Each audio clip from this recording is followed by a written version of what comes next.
Noong panahon siya ang hari, masigla kanyang pagbati.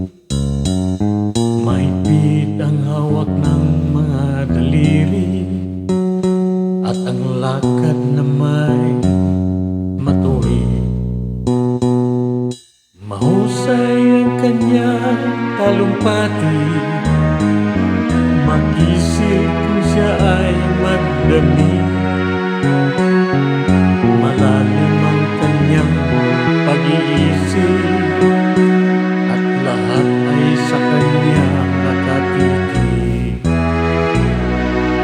Ngunit ngayon siya'y pagod na, mahina na rin ang katawan.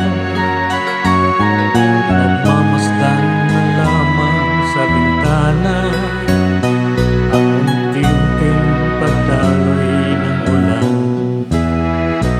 At ang unang tanong sa umaga, kung ano ang kanyang nagawa sa paglipas ng siyam na taon, nang siya'y malakas at bata pa. Si Lolo Jose ay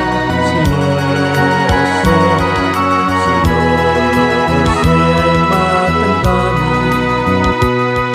ngunit mahal ko pa si Lolo Jose.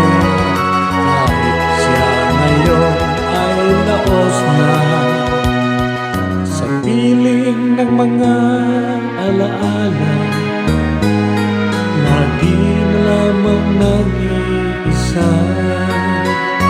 Kahit sulyap walang maaasahan, sa anak na di man siya mapagbigyan.